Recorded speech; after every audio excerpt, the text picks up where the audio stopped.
இது மகிமை நேரம். இயேசு கிறிஸ்துவின் நாமத்தினாலே இந்த வாரத்தின் இறுதி நாளுக்காக நான் தேவாதி தேவனை ஸ்தோத்திரிக்கின்றேன். இந்த வாரத்தின் முதல் நாளிலிருந்து இந்த இறுதி நாள் வரைக்கும் கர்த்தருடைய நாமங்கள் என்ன, அந்த நாமங்கள் நம்முடைய வாழ்க்கையிலே எவ்வாறு செயலாற்றுகிறது என்பதை குறித்து நாம் தியானித்து வருகின்றோம். இந்த கடைசி நாளிலும் கூட ஆண்டவருடைய நாமமான யெகோவா ஈரே என்று சொல்லி நாம் தியானிக்க இருக்கின்றோம். யெகோவா ஈரே என்று சொன்னால் நம் காரியங்களை பார்த்து கொள்ளும் கர்த்தர்.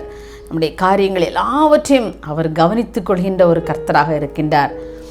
இந்த உலகத்திலே நம்முடைய காரியத்தை எல்லாம் பார்த்து கொள்ளுகிற ஒரு தெய்வம் உண்டு என்று சொன்னால் இயேசு கிறிஸ்து ஒருவர் மாத்திரமே. குழந்தைங்களுக்கு, வீட்டில் உள்ள குழந்தைங்களுக்கு பாருங்கள், கவலை இல்லாமல் இருப்பாங்க. ஏன்? எங்கள் அப்பா இதெல்லாம் செஞ்சுருவாங்க, எங்கள் அம்மா அதெல்லாம் செஞ்சுருவாங்க அப்படிங்கிற அந்த பிள்ளைங்களுக்கு ஒரு பொறுப்பே இருக்காது.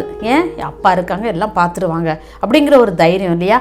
அதே போல் நம்முடைய வாழ்க்கையிலே ஒரு குழந்தையை போல நாம் இயேசு கிறிஸ்துவை நம்முடைய வாழ்க்கையிலே எனக்காக எல்லாவற்றையும் அவர் பார்த்து கொள்வார். யெகோவா ஈரேவாக அவர் என்னோடு கூட இருக்கிறபடினாலே அவர் எல்லாத்தையும் பார்த்துருவார் அப்படின்னு சொல்லி நம்ம அவருடைய சமூகத்தில் முழுவதுமாக நம்ம சரண்டர் பண்ணுறப்ப அவர் எல்லா காரியங்களும் நமக்காக பார்த்து கொள்ளுகிறவராக இருக்கிறார். இன்றைக்கு நானும் கூட என்னுடைய வாழ்க்கையில் அப்படித்தான்.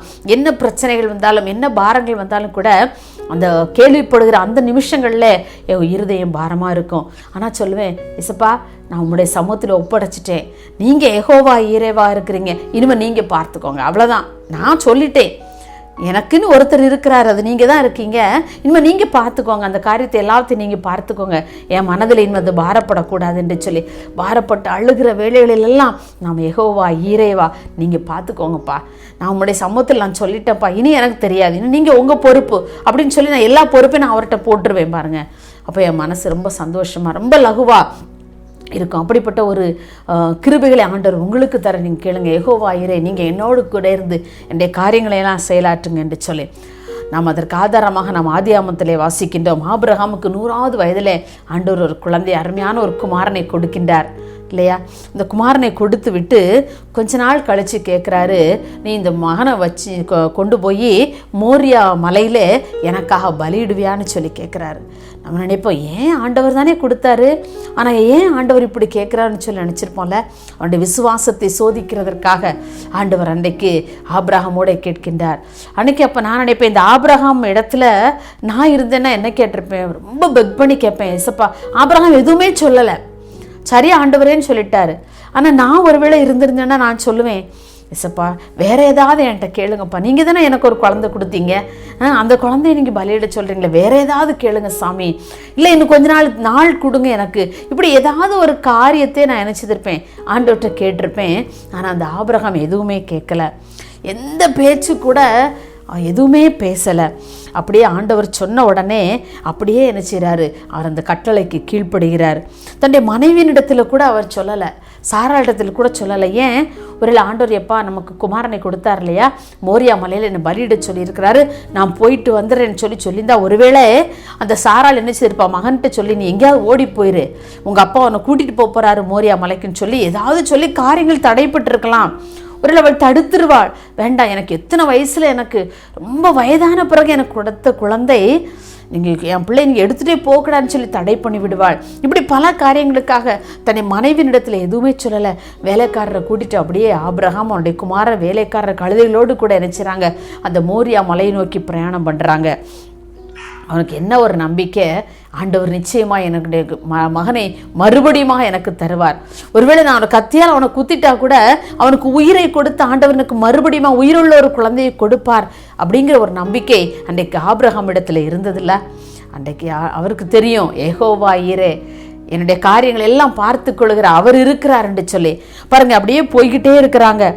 அப்போ மகன் கேட்குறான், அப்பா நம்ம நெருப்பு தீ கொண்டு போகிறோம், விறகு இருக்குது, ஆனால் அந்த பலியிடக்கூடிய ஆடு எங்கே அப்படின்னு சொல்லி அந்த மகன் கேட்குறான். சின்ன பையன் இல்லையா, அவனுக்கு என்ன விவரம் தெரியல. அப்போ நம்ம எல்லாம் கொண்டு போகிறோமே, அப்போ ஆடு இல்லையேப்பா, நம்ம என்ன போயிரு. அப்போ அப்போ தான் அவர் சொல்கிறார், ஆபிரகாம், யெகோவா இரேவாக அவர் இருக்கிறார்ப்பா, அவர் எல்லாம் பார்த்துக்கிடுவார்ப்பா, எனக்கு மேலே உன்னுடைய தகப்பன் நான் இருக்கிறேனே, எனக்கு ஒரு தகப்பன் இருக்கிறார், அவர் எல்லாம் பார்த்துக்குவார், நம்முடைய காரியங்கள் எல்லாம் அவர் பார்த்துக்கிடுவார்னு சொல்லி எவ்வளோ தைரியமாய் சொல்கிறார் இல்லையா? ஏன் அவருக்கு தெரியும் என்னுடைய குமாரனை அவர் மறுபடியும் எனக்கு உயிரோடு தருவார்ன்னு சொல்லி. அப்படிப்பட்ட ஒரு நம்பிக்கை இன்றைக்கு நம்மிடத்தில் இருக்கின்றதா? என்னுடைய காரியங்கள் எல்லாம் அவர் பார்த்து கொள்வார் என்று சொல்கிற நம்பிக்கை, ஒரு தைரியம் இன்றைக்கு நமக்கு இருக்கிறதா? பாருங்கள், ஒரு சிறு பஸ்ஸு ஒரு விமானத்தில் தங்க பயணம் செய்து கொண்டு இருக்கும்போது அந்த விமானம் இன்னும் கொஞ்சம் நேரத்தில் பழுதடைஞ்சிட்டு, இன்னைக்கு அது என்ன ஆகும்னு தெரிய வெடித்து சிதறப்போகுது. அப்போ ஒரு குழந்தை ரொம்ப பேசாமல் சந்தோஷமாக நினச்சிட்டு இருந்தாலும் பாடிக்கிட்டு இருந்தாலாம். அவங்க சண்டே ஸ்கூலில் சொல்லி கொடுத்த பாட்டை சந்தோஷமாக பாடிக்கிட்டு இருந்தாலாம். அப்போ ஒருத்தங்க கேட்டாங்களாம், ஏமா இந்த விமானம் ரொம்ப பழுதாயிருச்சு, இன்னும் கொஞ்ச நேரத்தில் என்ன நடக்கும்னே தெரியாது, அதனால் நீ இவ்வளோ சந்தோஷமாக இருக்கேன்னு சொன்னேன். இல்லை, நான் சந்தோஷமாக ஏன் இருக்குன்னு தெரியுமா? எங்கள் அப்பா தான் பைலட்டு. எங்கள் அப்பா தான் யார்? பைலட்டு. ஆனால் எனக்கு ஒரு பயமே இல்லை, எங்கள் அப்பா ரொம்ப சேஃபாக என்னை கொண்டு போய் சேர்த்துருவாங்கன்னு சொன்னாங்களாம். அந்த குழந்தை சொல்லிச்சான். ரொம்ப அந்த ஊழியருக்கு ரொம்ப சந்தோஷமாக இருந்தான். பாருங்கள், இந்த சின்ன குழந்தை கூட எவ்வளோ தைரியமாக இருக்குது. நான் இன்னைக்கு அவ்வளோ பயந்துட்டு இருக்கேனே, நான் ஒரு இடத்துக்கு ஊழியத்துக்கு போனது இடத்துல போய் சேருவேனா அப்படிங்கிற ஒரு அவநம்பிக்கை தானே என்னிடத்தில் இருக்கிறது. கொஞ்ச நேரம் கழித்து அந்த பழுதெல்லாம் பார்க்கப்பட்டு அந்த பிளேன் சரியான அந்த இடத்துல போய் சேர்ந்ததான். அந்த இடத்துல ஊழியர் இறங்கி ஆண்டவரிடத்துல மன்னிப்பு கேட்டாங்க. ஏசப்பா, அந்த சின்ன குழந்தைக்கு இருக்கிற நம்பிக்கை கூட இன்னைக்கு எனக்கு இல்லையே, நீங்கள் தானே ஊழியத்துக்கு அழைச்சிங்க, அப்போ கண்டிப்பாக என்னை ஊழியத்தில் கொண்டு போய் அந்த இடத்துல சேர்ப்பீங்கிற நம்பிக்கை எனக்கு இல்லாமல் போச்சேன்னு சொல்லி ஆண்டவரிடம் மன்னிப்பு கேட்டாராம். பாருங்கள், இன்றைக்கி நம்முடைய வாழ்க்கை நம்மளோட நிறைய வேளையில் இதைத்தான் செய்கிறோம்ல. நமக்கு அந்த நம்பிக்கையெல்லாம் இல்லை. யெகோவா ஈரே என்னோடு கூட இருக்கிறார், என்னுடைய காரியங்கள் எல்லாம் அவர் பார்த்து கொள்வார் அப்படிங்கிற நம்பிக்கையெல்லாம் நமக்கு இல்லாமல் போகிறதுனால தான் நம்ம நிறைய வேளைகளில் சோர்ந்து போய் விடுகிறோம், நிறைய வேளைகளில் பலவீனப்பட்டு போய் விடுகிறோம், மனிதர்களுடைய வார்த்தைகளினாலே கலங்கி போய் விடுகிறோம் இல்லையா? நம்ம ஆண்டோடைய சமூகத்தில் சொல்லுவோம், ஏசப்பா எனக்கு நீங்கள் இருக்கீங்க, ஆகையினால நீங்கள் யெகோவா ஈரேவாக என்னோடு கூட இருந்து என்னை வழிநடத்துங்க என்று சொல்லி அவருடைய கரத்தில் நம்ம ஒப்பு கொடுப்போம். பாருங்கள், என்கிட்ட படித்த ஒரு மாணவனும் அவனுடைய தாயார் ரொம்ப வியாதியாக இருக்கும்போது ஒரு நாள் இந்த தந்தை ஒரு ஆலயத்தில் போய் ஜெபிக்க போயிருந்தாராம். பாருங்கள், அப்போ அந்த அவருடைய மனைவிக்கு ஆப்ரேஷன் செய்யணும்னு சொல்லி 10,000 ரூபாய் தேவைப்பட்டுச்சான். அப்போ இவர் ஜெபித்து விட்டு வெளியே வரும்போது ஏதோ ஒரு ஆள், அவருக்கு யாருன்னே தெரியாது, முன்னா பின்னா யாருமே தெரியாதான், அவர் இதுவரைக்கும் அந்த நபரை பார்த்ததில்ல, அப்படியே ஒரு 10,000 ரூபாய் கட்டு கொண்டு அவர் கரங்களில் கொடுத்தாராம். அப்போ நீங்கள் யாருன்னு கேட்குறப்போ அந்த ஆள் அப்படியே என்ன செய்தான், மறைஞ்சு போயிருச்சான். பாருங்கள், ரொம்ப ஆச்சரியமாக இருந்தது. அந்த 10,000 ரூபாயை கொண்டு அந்த ஆப்ரேஷன் செஞ்சு சக்ஸஸாக முடித்து இன்றைக்கும் அந்த தாயார் உயிரோடு இருக்கிறாங்க. இன்றைக்கி அந்த தகப்பனார் அடிக்கடி நாங்கள் பேசி கொள்ளுதுண்டு. அந்த மாணவனு கூட எங்கிட்ட படிச்சுட்டு இப்போ சென்னையில் ஒர்க் பண்ணிக்கிட்டு இருக்கிறான். இப்போவும் என்கிட்ட நல்லா காண்டாக்ட் பண்ணுவான். எப்படி இருக்குன்னு கேட்டுச்சு, ரொம்ப விசாரிப்பான். அவனுக்கு ஜெபிக்கிறதுக்கு நிறைய வழியில் என்கிட்ட சொல்லியிருக்கிறான். அவங்க ஜெபிப்பது உண்டு. பாருங்கள், நம்முடைய வாழ்க்கையில் எல்லா காரியங்களையும் அவர் ஆலயத்திலிருந்து ஜெபித்து விட்டு வெளியே தான் வந்திருந்தார். அவருடைய கரங்களில் ஒரு கட்டு ரூபாய் நோட்டு, யாருன்னே தெரியல. கொஞ்ச நேரத்தில் அந்த ஆள் மறைந்து போனாராம். ரொம்ப ஆச்சரியமான இடத்துல சொன்னார் அவர். பாருங்கள், நம்முடைய வாழ்க்கையில் நம்முடைய காரியங்களை எல்லாம் பார்த்து கொள்ளும் தேவன் ஒருவர் இருக்கிறார்.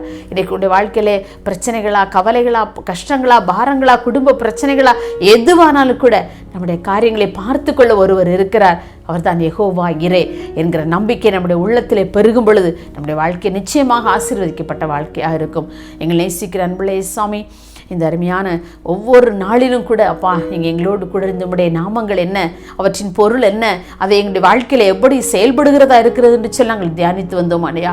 இந்த நாளின் இறுதி வேளை நாட்களிலும் கூட சாமி அப்பா, நீர் யெகோவா ஈரேவாக எங்களுடைய வாழ்க்கையிலே கூட இருந்து எங்களை வழிநடத்துகிறதற்காக உமக்கு நாங்கள் நன்றி செலுத்துகிறோம். பிள்ளைகளுடைய ஒவ்வொரு வாழ்க்கையில் இதை கேட்டுக்கொண்டிருக்கிற ஒவ்வொருவருடைய வாழ்க்கையிலும் நீங்கள் யெகோவா ஈரேவாக இருந்து வழிநடத்துங்க. அன்றைக்கு ஆபிரகாமை வழிநடத்தின தகப்பன் இன்றைக்கு ஒவ்வொரு பிள்ளைகளுடைய வாழ்க்கையிலும் தலைவனாக தகப்பனாக ஆண்டவரே இருந்து நீ வழிநடத்தும்படியாக நாங்கள் ஜெபிக்கிறோம். அப்படியே நீங்கள் செய்ய போறதற்காக உமக்கு நன்றி செலுத்துகிறோம். இயேசுவின் நாமத்திலே தாழ்மையாய் கேட்கிறோம் பிதாவே, ஆமேன்.